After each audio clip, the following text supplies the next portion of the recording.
اور پھر تنہائیوں کے اندر آنسو بہانے کا جذبہ بھی ہے. ہاں کبھی یہاں لذتوں کے ساتھ غذائیں کھانے کا تصور بھی ہے, نفلی روزوں کا شوق بھی ہے. یعنی یہاں مکمل دین موجود ہے. مکمل دین کی ہم تبلیغ کرنا چاہتے ہیں, پورا دین پیش کرنا چاہتے ہیں.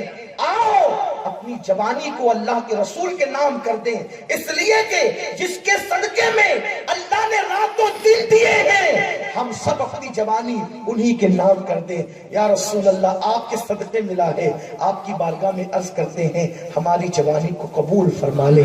اگر انہوں نے نوکری پہ رکھ لیا, دنیا بھی کامیاب ہے, آخرت بھی کامیاب. ہاں یہ وہ نوکری ہے, ہر نوکری انسان کو ذلیل کرتی ہے, لیکن مصطفیٰ جان رحمت نوکری پہ رکھ لے تو پھر کسی کو غوث العظم بنا دیتی ہے, کسی کو غریب نواز بنا دیتی ہے, کسی کو مکتوب اشرف بنا دیتی ہے, کسی کو اعلیٰ حضرت امام احمد رضا خان محدث بریلوی بنا دیتی ہے. یہ وہ نوکری, ہر نوکری موت کے بعد ختم ہوتی ہے. مصطفیٰ جان رحمت کی نوکری موت کے بعد بھی موجود ہے. آؤ ان کی غلامی کی طرف, خود بھی نیک بنے, دوسروں کو نیک بنانے کی کوشش کریں. آقا کریم صلی اللہ علیہ وسلم فرماتے ہیں جس نے کسی میرے ایک امتی کو گناہوں کے رستے سے ہٹا کر نیکی کی راہ پہ لا کے کھڑا کیا, گویا اس شخص نے اسلام کو نئی زندگی عطا کر دی. اور جوانی وہ نعمت, دیکھو جوان جو ہے جوان ہی سے دوستی کرنا چاہتا ہے, جوان جو ہے وہ جوانوں سے ہی مسائل شیئر کرنا چاہتا ہے. اس لیے اگر آج جوان ہو بھرپور فائدہ اٹھاؤ. میں تحدیث نعمت کے لیے کہتا ہوں اس کا فائدہ ہم لوگوں کو بہت ملتا ہے الحمدللہ تعالی. کیا عرض کریں, کبھی ہم اس کے عادی نہیں ہیں, لیکن تحدیث نعمت کے لیے کہتا ہوں. کبھی کوئی ایئرپورٹ میں ملا, بس میں ملا, ٹرین میں ملا, جب لوگ کہتے ہیں آپ مجھے پہچانتے ہیں, میں کہتا ہوں نہیں پہچانتا. کہتے ہیں کہ آپ ہی کی بیان سن کے میں نے داڑھی رکھی ہے, اس وقت دل آقا پہ درود پڑھنے لگا. کیسے کرم کی بات. چند دنوں پہلے کی بات ہے, ایک بھائی کا ریاض سے نجد سے فون آیا. میں نے کہا آپ کو کیسے نمبر ملا؟ کہا کہ میں نے عاشورہ کا شہادت کا بیان نجد میں بیٹھ کر کے سنا اور میرے دل کی دنیا بدلی. پورے خاندان کے لوگ بدعقیدہ ہیں اور اللہ نے امام حسین کے نام کی برکت سے مجھے ہدایت عطا فرمائی. میں نے سوچا کہ آپ سے بات کروں. اس طرح سے آپ دیکھیں ابھی پچھلے دنوں راجہ پور میں سنی دعوت اسلامی کا اجتماع تھا. حضور امیر سنی دعوت اسلامی خطاب فرما رہے تھے. ایک غیر مسلم نوجوان انجینئر ہے جو انٹرنیٹ پر بیان سن رہا تھا. بیان سنتے سنتے اس نے میسج کیا, آن لائن تھا, ساتھیوں کو میں مسلمان ہونا چاہتا ہوں. حضرت نے آن لائن اس کو کلمہ پڑھا. یعنی ایک جوانوں کو, ہمارا ملک جو جوان ہے اس کا فائدہ اٹھا. لوگ اگر سب کو گندگی میں ڈبونا چاہتے ہیں ہم نکالیں. آقا کریم علیہ السلام فرماتے ہیں میرا حال یہ ہے کہ لوگ جو ہے وہ کنویں کی طرف گر رہے ہیں اور میں ان کو کمر پکڑ پکڑ کر کے کھینچ کر کے بچا رہا ہوں. آئے نا اس سنت پہ عمل کریں, خود بھی بچیں. کاش ہماری رات کبھی ایسی بھی تو کوئی گزرے رات کے 10-15 منٹ کہ ہم رو کر کے کہیں اللہ میرے سے کچھ کام لے لے. اس نکمے کو کام کا بنا دے. کرو نا, کچھ کام کرو. اس لیے کہ دولت کماؤ گے تو گھر تک رہے گی, لیکن اللہ کے لیے کام کرو گے, تم رہو نہ رہو تمہارا نام باقی رہے. لوگ تمہارے لیے جو ہے وہ مغفرت کی دعائیں کریں گے. اس لیے کچھ کر لو. جو اپنے لیے کرتے ہیں وہ مٹ جاتے ہیں, جو اللہ کے لیے کرتے ہیں وہ مر کر بھی زندہ رہتے ہیں. سلطان محمود غزنوی کی بات کر رہا تھا کہ انہوں نے کہا اگر میں نماز میں بھی ہوں مجھے اطلاع کرنا. اور ہوا یہی کہ جب دوسری رات وہ جوان آیا تو آنے کے بعد فوراً دربان نے کہا کہ سلطان وہ آ گیا. یہ تلوار لے کر کے دوڑے اور اس کے گھر پہنچے. جیسے ہی گھر پہنچے فوراً چراغ بجھایا اور چراغ بجھا کر کے تلوار چلائی, آنے والے کو قتل کیا. پھر چراغ جلایا, ہونٹوں پہ تبسم آ گئی, الحمدللہ کہا, سجدہ شکر ادا کیا اور اس غریب سے کہا گھر میں کچھ ہو تو کھلا دو. اس نے کہا سلطان تیرے گھر میں کوئی کمی تو نہیں؟ کہا مجھے بھوک لگی کھلا دو. اس نے رسول کی روٹی دی, جلدی جلدی سلطان نے کھایا. اس غریب نے پوچھا سلطان آپ کے گھر میں کوئی کمی تو نہیں ہے؟ آپ نے سوکھی روٹی کھائی، چراغ بجھا کر کے قتل کیا، سجدہ شکر ادا کیا، میرے سمجھ میں نہیں آیا۔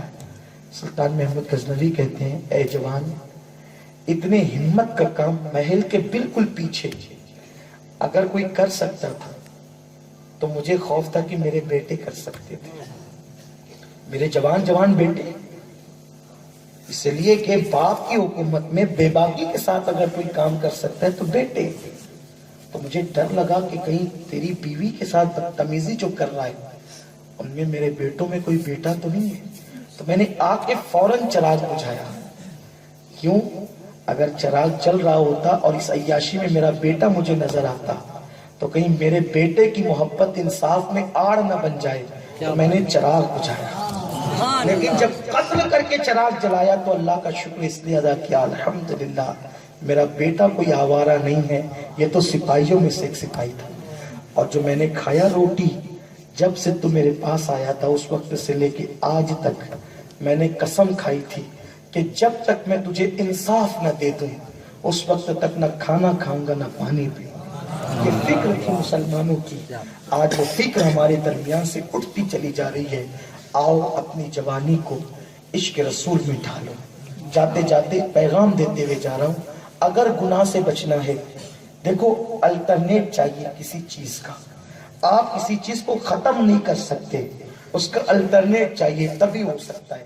جیسے مثال کے طور پر جو لوگ غیر مقلدین سے متاثر ہیں وہ لوگ کہتے ہیں بھائی یہ نعت کیوں پڑھتے ہو، نعت پڑھنا تو حرام ہے، ناجائز ہے، اور یہ اور وہ ہے۔ میں ان کو ایک بات کہتا ہوں، اللہ ان کو بھی ہدایت عطا فرمائے۔ ایک خاص بات کہتا ہوں، دیکھیے بسم اللہ الرحمن الرحیم کے نازل ہونے کا سبب کیا ہے؟ توجہ آپ کی، الٹرنیٹ کا تصور اسلام میں ہے، بدل دینا۔ جس وقت مکۃ المکرمہ میں آقا کریم صلی اللہ علیہ وسلم نے جب اعلان نبوت فرمایا تو اس وقت مکے کے لوگ لات و حبل کے نام سے کسی بھی کام کی شروعات کرتے تھے، ٹھیک ہے؟ ان کے جو بت تھے ان کے نام سے وہ کسی بھی کام کا آغاز کرتے تھے۔ تو اب چونکہ جب لات و حبل کی پوجا چھوڑ کر لوگ مسلمان ہوئے تو اس وقت تو کافروں نے تانا دیا کہ ہم تو کسی بھی کام کی شروعات لات و حبل کے اپنے خداؤں کے نام سے کرتے ہیں، تو تم جو ہے وہ اپنے خدا کے نام سے کسی کام کی شروعات نہیں کرتے۔ تو جب انہوں نے تانا دیا تو مسلمانوں کے دل پر ایک تکلیف سی آئی، انہوں نے عرض کی یا رسول اللہ وہ تانا دیتے ہیں کہ ہم جو ہے وہ لات و حبل کے نام سے شروع کرتے ہیں، تمہارے یہاں کام کے شروع کرنے پر تمہارے خدا کا نام نہیں ہے۔ تو اللہ تعالیٰ نے ادھر لات و حبل کی وہ بطلان تھا تو ادھر اللہ کے نام سے شروع، بسم اللہ الرحمن، دیکھو بدل دیا۔ وہ وہاں کرتے تھے بتوں کے نام سے، تو یہاں خدا اللہ کے نام سے۔ اس کے بعد وہ معاذ اللہ، میں ملا نہیں رہا ہوں، ایک مثال دے رہا ہوں، اللہ مثالوں سے پاک ہے، ملانے کے لیے سمجھانے کے لیے۔ جب وہ جانور ذبح کرتے تھے تو بتوں کے نام سے کرتے تھے، یہی تو ہوتا تھا۔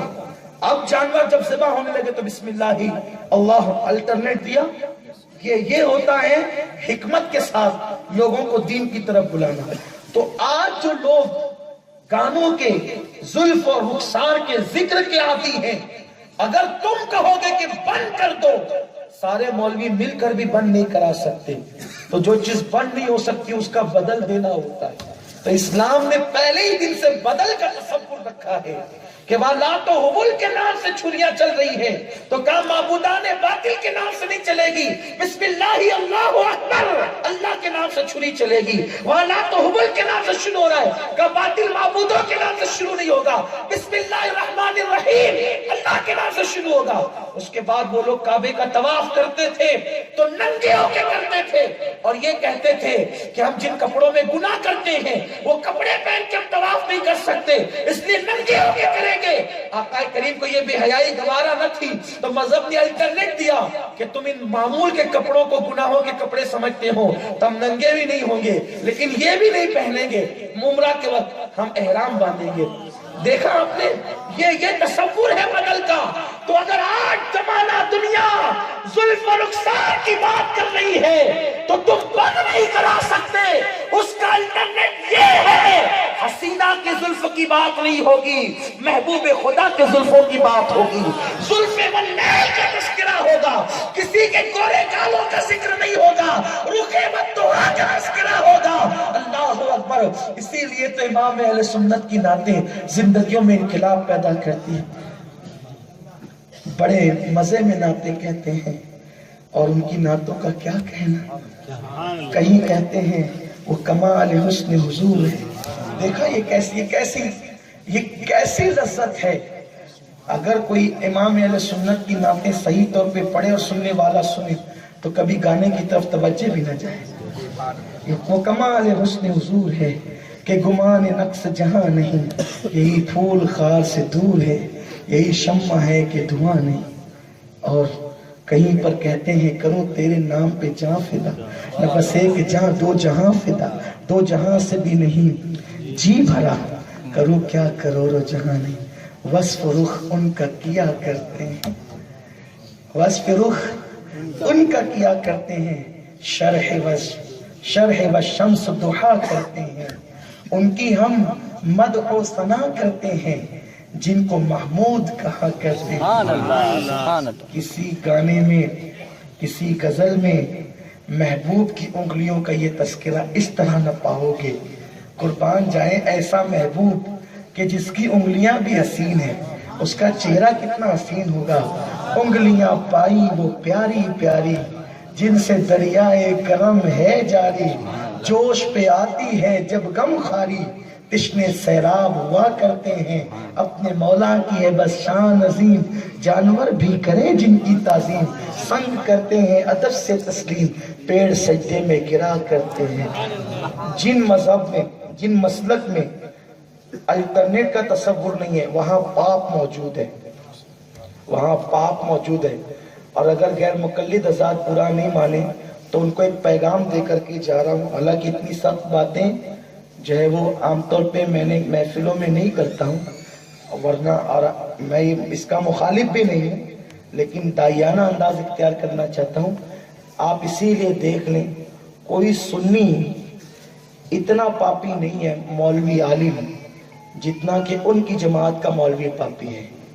اس وقت انٹرنیٹ پر حضرت جرجیس کی ابلیسیت پوری دنیا کے اندر مسلمانوں کا سر نیچا کیا ہے۔ اس کے فون کی وہ 52 منٹ کی جو کلپ ہے، 52-54 منٹ کی کلپ اس قدر گندی ہے، اگر غیر مقلد حضرات نعتیں پڑھنے کی اجازت دیتے تو شاید حضرت جرجیس اتنی ابلیسیت کی طرف نہ جاتے، کیونکہ کوئی نہ کوئی الٹرنیٹ چاہیے، کوئی نہ کوئی۔ ہمیں پڑی اور کھڑی کی بات کرتے تھے، غریب نواز کے زلف و رخ میں الجھنے والے نے کبھی اتنی ہمت نہیں کی ہے، اس لیے کہ اس کی سب سے بڑی ہمت یہ ہے کہ وہ اپنے آقاؤں سے محبت کرتا ہے، اس نے خود بت نہیں تراش رکھے ہیں۔ اور میں اپنے نوجوانوں کو یہ تو نہیں کہوں گا کہ انٹرنیٹ پر جا کے وہ کلپ سنے، یہ تو نہیں کہوں گا، اس لیے کہ وہ ہے ہی ایسی نہیں کہ اسے سنا جا سکے۔ لیکن غیر مقلدین حضرات کے سر پہ ایک سوال ضرور چھوڑ جاؤں گا، اگر ان کا مسلک جس جرجیس پر ان کو اتنا یقین اور بھروسہ تھا، آج وہ جیل کی سلاخوں کے پیچھے کیوں کھڑا ہے؟ مولوی عبدالسبحان، مولوی عبدالمتین، مولوی عبدالمنان کیوں مخالف ہوئے ہیں مولوی جرجیس کے؟ اب غیر مقلدین کو جرجیس کے لیے صفائیاں کیوں پیش کرنی پڑ رہی ہے؟ اس لیے کہ ایک لڑکی سے اس نے کئی سال تک کے نکاح کا جھانسا دے کر کے لوجوں میں لے جا کر کے زنا کیا، بلکہ بنارس کے جس علاقے کے اندر وہ تقریریں کرنے جاتا اور جس گھر میں قیام ہوتا تو کسی بہانے سے اس کو بلواتا، اور قیام گاہ میں تقریر کرنے جانے سے پہلے یا تقریر کرنے آنے کے بعد اس گھر کے اندر وہ زنا کرتا۔ یہ حالات ہیں، اور الحمدللہ ہمارے مسلک کے علماء کی شان کیا ہے، آج بھی ہمارے مسلک میں ایسے علماء موجود ہیں جن کے چہرے دیکھو تو خدا یاد آتا، جو قبروں میں سو رہے وہ تو ہے ہی ہیں، جو قبروں میں سو رہے وہ تو ہے ہی ہے، لیکن ہمارے یہاں حضور تاج الشریعہ بدر الطریقہ جیسا نورانی چہرہ ہماری حقانیت کی جو ہے وہ دلالت کرتا ہے۔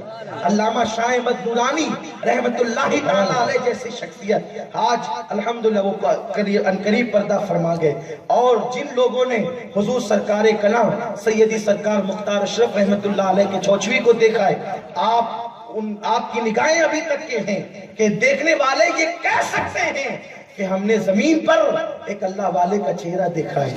تو الحمدللہ ہمارے یہاں اس لیے کہ ہمارے الٹرنیٹ موجود ہے، اور وہ جوان جو حضور علیہ السلام کے ان کے بہکاوے میں اعتراضات کرتے ہیں، جان لے کہ گستاخ زنا کی پیداوار بھی ہوتا ہے اور خود زانی بھی ہوتا ہے۔ اس لیے اب بھی ان لوگوں کو ہوش کے ناخن لینا چاہیے، اس لیے کہ سنورنے کے لیے لا الہ الا اللہ کے ساتھ محمد رسول اللہ کی ضرورت ہے، توحید خدا کے ساتھ عشق مصطفیٰ کی ضرورت ہے۔ اس لیے یاد رکھو، جب دلوں میں محبت رسول ہوگا، جب دلوں میں عشق رسول ہوگا، جب دلوں میں محبت رسول ہوگی اور عشق رسول ہوگا، تو انشاءاللہ ہمارے قدم کسی لڑکی کی طرف نہیں جائیں گے، ہمارے قدم مدینے والے مصطفیٰ۔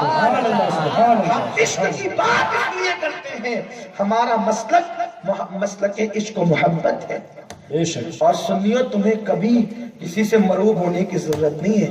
ہم جانتے ہیں پیارے پیارے نعروں کے پیچھے کتنی گندگی پھنسی ہوئی ہے اور کتنی گندگی موجود ہے۔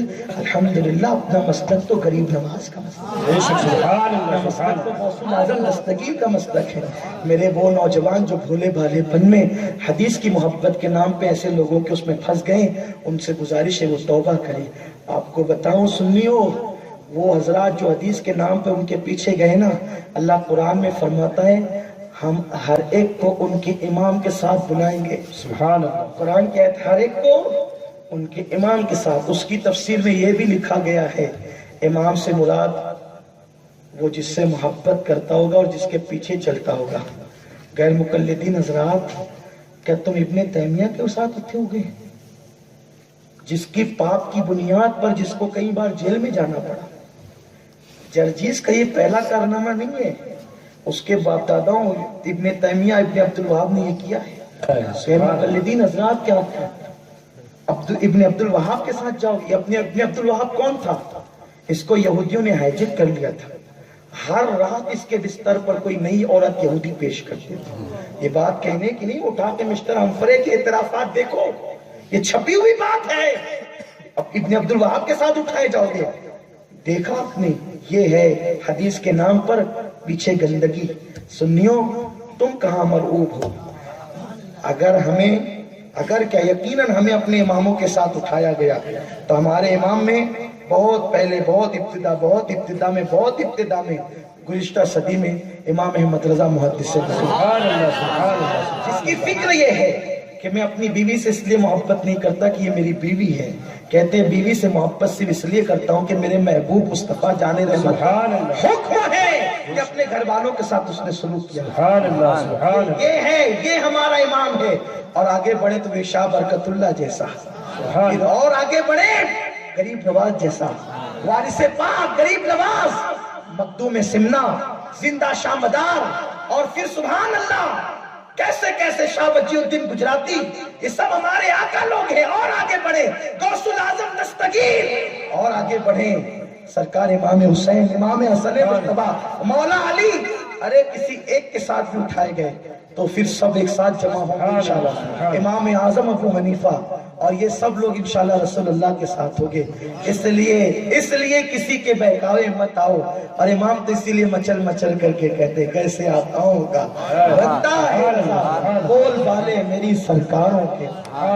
ہمیں فکر نہیں ہے کہ کیونکہ جب قدرت نے کہہ دیا اماموں کے ساتھ اٹھائے جائیں گے، ہمارے اماموں میں ایسے ایسے لوگ ہیں، سبحان اللہ و بحمدہ سبحان اللہ العظیم۔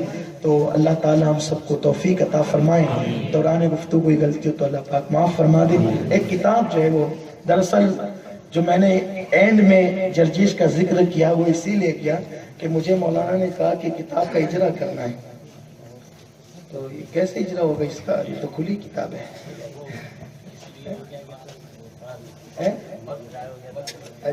ٹھیک ہے، دارالعلوم فیضان اولیاء کی جانب سے شائع کی گئی ہے۔